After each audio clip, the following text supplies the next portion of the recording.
우리 옆에 있는 분들과 함께 할렐루야 우리 주님 예수께서 부활하셨습니다 하고 인사 나누시겠습니다. 할렐루야 우리 주님 예수님께서 부활하셨습니다.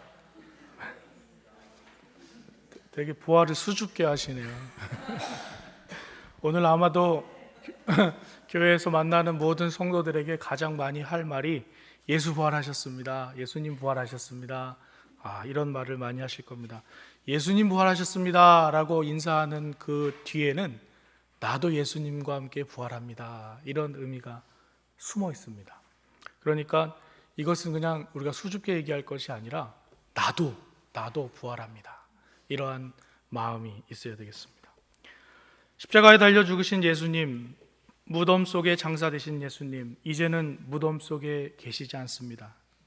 예수님은 사망의 권세를 이기시고 부활하셔서 잠자는 자들의 첫 열매가 되셨습니다. 죄의 삭은 사망이요 모든 죄인은 죽을 수밖에 없지만 이제는 부활하신 예수 그리스도를 믿으면 영원한 생명을 선물로 받고 우리는 하나님 나라에서 영원히 살게 되었습니다. 또한 살아서 믿는 우리들은 우리가 살아가는 이 땅에서 하나님 나라를 누리며 살아가는 은총을 받게 됩니다. 주님께서 주시는 부활의 은총이 우리의 삶에 가득 채워지길 주님의 이름으로 간절히 축원합니다. 여러분, 2019년 부활절을 맞이하기 위해서 어떤 준비를 하셨습니까? 어떤 분들은 금식하시고 또 어떤 분들은 오락이나 기호식품을 절제하시고 또 우리는 고난주간 특별 새벽 기도회로 매일 아침에 그리스도인의 확신을 가지고 주님을 따르기 위해서 헌신하며 또 새벽을 깨웠습니다. 또 성목요일에는 예수님께서 우리에게 주시는 만찬을 기념하고 또 우리 서로 손을 닦아주는 세수식을 통해서 예수 그리스도의 섬김의 삶을 동참했고요. 또 부활절 계란을 준비해서 부활의 기쁨을 함께 나누려고 여기 이렇게 앞에 준비해 놨습니다. 어떤 목사님께서 고난주간 일주일을 금식하신 이야기를 저에게 해주셨습니다. 고난주간이 되어서 자기도 십자가에 달려 죽으신 예수님 고난에 동참하고자 일주일 내내 금식을 하겠다고 결정을 하시고 물만 마시겠다 이렇게 결정하시고 금식을 하십니다. 월요일 아침 점심까지는 이 정도쯤이야 하면서 그래 내가 일주일 동안 주님의 고난에 동참해야지. 저녁이 되었습니다. 맛있는 음식 냄새가 싹 나고 머릿속에서 전쟁이 시작되었습니다. 이거 금식 누가 시키는 것도 아니고 누구한테 보일 것도 아닌데 그냥 밥을 먹을까? 그래도 금식하기로 했는데 하면서 마음속에서 갈등이 막 일어났습니다. 그래도 목사님이니까 그래서 굳건히 참아내고 둘째 날이 되었습니다. 아침부터 어지럽기 시작합니다. 다리에 힘이 쭉 빠진 것 같고 일어났는데 일어난 것 같지도 않고 아침, 점심, 저녁 지나갔습니다. 이제 이틀 했으니까 이제 3일만 어떻게 넘기면 되겠지. 그러면서 기도를 하는데 갑자기 머릿속에서 좋아하는 치킨이 한 마리가 이렇게 날아갑니다. 또 라면, 좋아하는 떡볶이, 피자 이런 것들이 막 생각나기 시작하죠. 여러분, 금식하면 되게 거룩하게 기도만 막 이렇게 할 거라고 생각하는데 그 목사님 말씀에 의하면 수요일쯤 지나면 내가 이번 금식 끝나면 갈비탕 이러고 먹어야지 하면서 리스트를 막 쓰셨다고 합니다. 그리고 나서 목요일, 금요일 성만찬, 성금요일이 되었을 때는 곡기가 들어가지 않으니까 몸이 쭉 다운이 돼서 이제는 주님 살려주십시오, 주님 뜻대로 하십시오 라고 포기하게 됩니다. 그리고 나서 마지막 부활절 새벽이 되었을 때 이제는 먹을 수 있다, 주님 살아나셨네 보다 더 마음속에 들어오는 생각이 이제는 먹을 수 있다 이 생각이 들었다고 합니다. 그래서 그 목사님이 그 주간에 가장 인상 깊었던 부활절이라고 말씀하시는 걸 들었는데 그렇습니다. 뭔가 비워내고 텅 비었을 때 맞이하는 부활절, 이것이 우리에게 가장 인상 깊고 은혜 있는 부활절이 아닐까요?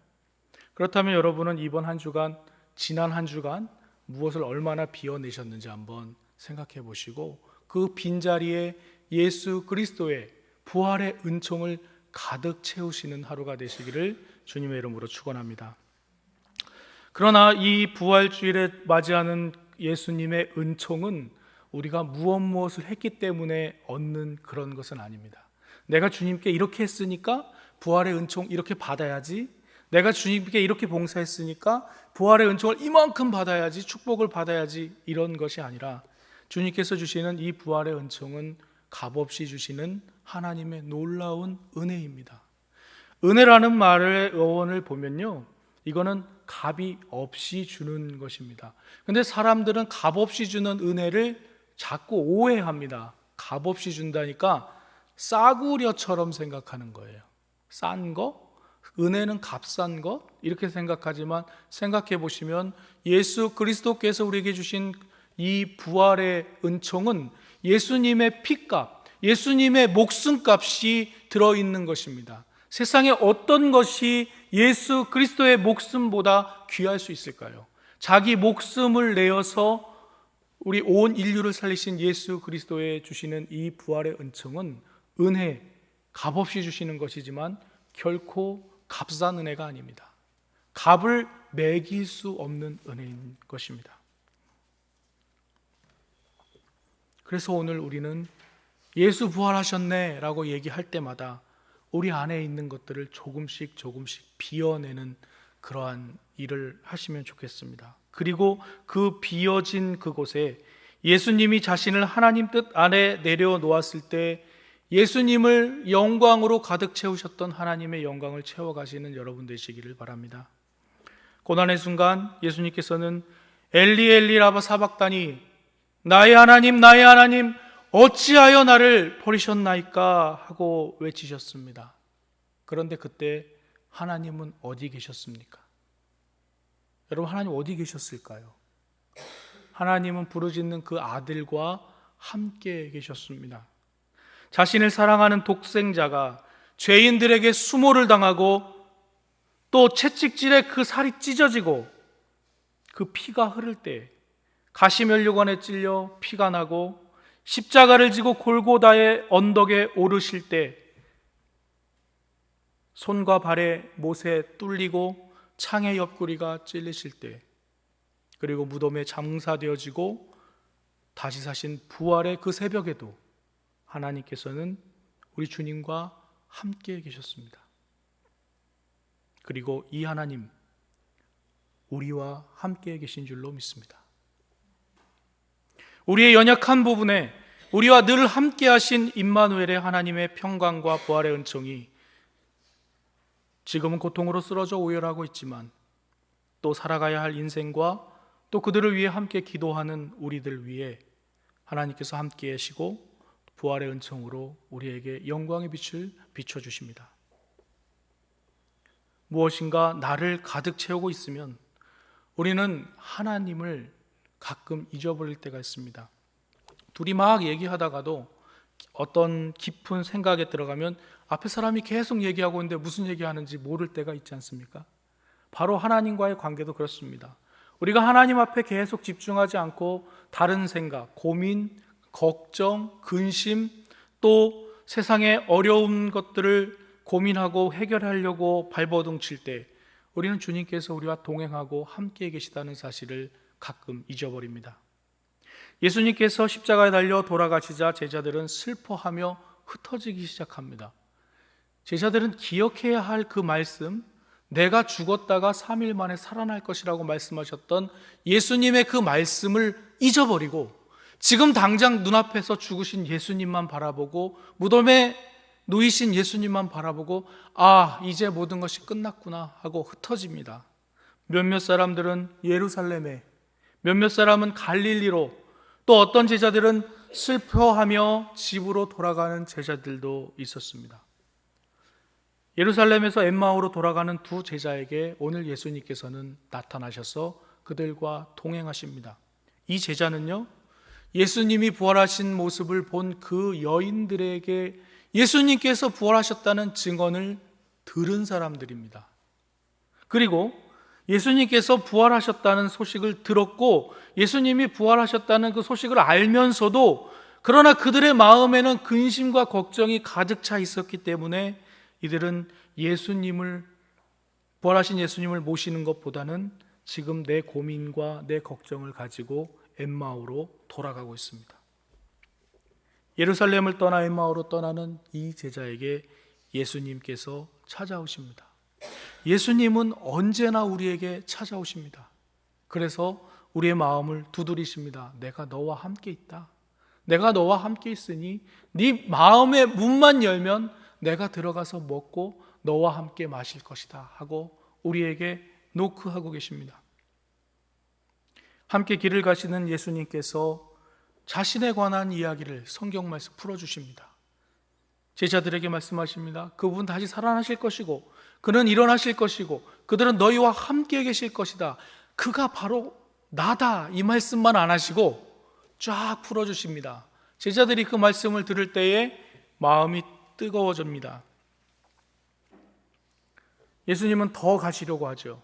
그런데 제자들이 초청합니다. 주님, 우리와 같이 식사를 나누시죠. 예수님께서 예전에 하시던 대로 빵을 들어 축사하시고 나눠주십니다. 그때서야 비로소 이 두 제자는 눈이 밝아져서 그분이 부활하신 예수님인 것을 알게 됩니다. 우리 32절 말씀 함께 읽겠습니다. 그들이 서로 말하되 길에서 우리에게 말씀하시고 우리에게 성경을 풀어주실 때에 우리 속에서 마음이 뜨겁지 아니하더냐 하고. 아멘. 주님께서 우리에게 오셔서 말씀으로 풀어주십니다. 주님의 말씀을 듣습니다. 주님의 말씀을 읽고 묵상합니다. 그때 우리의 마음이 뜨거워지지 않습니까? 성령께서, 주님께서 우리에게 알려주시는 놀라운 은총이 드디어 생각나게 됩니다. 이 두 제자는 다시 예루살렘으로 돌아가서 모여있는 제자들을 만나고 자기들이 예수님을 만났다라고 증언합니다. 우리 믿음의 사람 역시 똑같은 이 과정을 겪게 됩니다. 하나님을 만나고요, 예수님을 만나고 기도에 응답하시는 예수님을 보고 부활하신 예수님을 만나고 그 다음에 해야 할 일은 내가 살아가는 그 삶의 자리에 들어가서 내가 만난 예수님을, 부활하신 예수님을 증거하고 나누는 것, 내 삶을 통해서 나누는 것, 그것이 바로 우리 그리스도인들의 해야 할 일입니다. 슬픔과 절망과 복잡한 나의 생각과 감정으로 채워진 이 마음에 부활하신 예수님은 들어갈 틈이 없습니다. 그들이 슬픔과 절망에서 잠깐 벗어나서 배고픔으로 생존의 문제에 신경을 쓰고 그 배고픔이 예수님께서 나누어 주시는 그 떡으로 채워졌을 때 비로소 눈이 밝아져서 예수님이 나와 함께 계시는, 부활의 예수님이 지금 나와 함께 있음을 알게 되었습니다. 엠마오로 가야겠다는 생각이 바뀌어서 예루살렘으로 올라갑니다. 떠나야겠다는 생각을 뒤집어서 예루살렘으로 올라가서 제자들을 만나야겠다고 생각이 바뀌고 마음이 바뀌고 그리고 행동이 바뀌었습니다. 생각이 바뀌자 그들은 길을 돌아 예루살렘에 모인 제자들에게로 돌아가서 내가 예수님을 만났다. 주님이 우리에게와 함께 떡을 떼시고 나와 함께 있었다라고 제자들에게 증언합니다.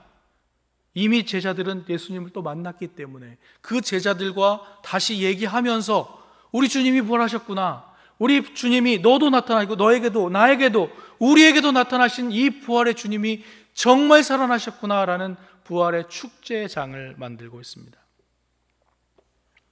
우리는 언제 예수님을 만납니까?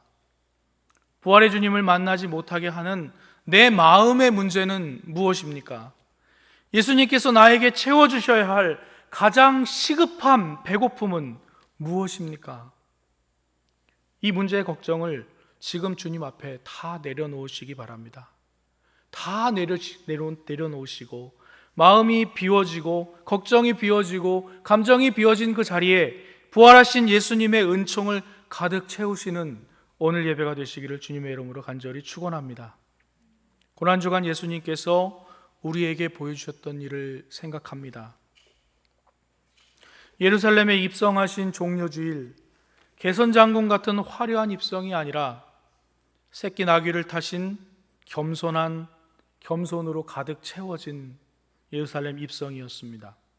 첫째 날 장사하는 사람들과 환전하는 사람, 판매할 양과 염소, 비둘기를 다 뒤엎으셔서 불의로 가득한 성전을 깨끗이 치우시고 하나님을 향한 거룩함으로 채우십니다. 세상 일로 가득한 우리 마음을 비우고 거룩함으로 채우라고 말씀하십니다. 둘째 날 성전에서 가르치신 예수님, 거룩함을 채워 구별된 그 마음에 주님께서 가르치시는 하나님의 말씀을 채우라고 우리에게 말씀하십니다. 너희 마음에 내가 가르쳐주는 하나님의 말씀을 가득 채워라. 셋째 날 예수님께 향유를 부은 여인의 헌신을 통해서 깨어진 옥합에서 나오는 그 향유의 향기가 온 세상을 가득 채웁니다. 예수님이 전해지는 곳마다 이 여인의 행한 일도 전파될 것이라고 말씀하십니다. 그리고 우리에게 이 여인같이 너의 마음을 헌신으로 가득 채워라 말씀하십니다. 넷째 날 제자들의 발을 닦아주시는 예수님, 우리를 채우고 있던 더러움과 냄새와 수치와 죄악을 깨끗이 몸소 씻어주시고 정결함으로 채워주십니다. 그리고 예수님의 살과 피로 우리에게 받아 먹으라, 채우라 하고 말씀하십니다. 다섯째 날 죄인들을 위해 십자가에 달리셔서 몸에 피와 물을 다 쏟으시고 죽음으로 채우십니다. 우리의 죄를 지고 죽으신 죽음입니다. 여섯째 날 캄캄한 무덤을 채우신 주님의 죽음, 그러나 죽음으로 채워진 무덤은 빈 무덤이 되어서 부활의 영광으로 다시 채워질 것입니다. 일곱째 날 죽음을 이기신 부활의 생명으로 자신을 가득 채우시고 온 세상에 부활의 영광을 비치십니다. 불안에 떨고 있는 제자들에게 부활의 기쁨을 채우라고 말씀하십니다. 오늘 부활의 주님께서 부활의 은총을 우리에게 부어주십니다. 예수 그리스도의 부활에 동참하는 성도 여러분, 부활하신 예수님의 은총으로 채워지는 삶이길 주님의 이름으로 축원합니다.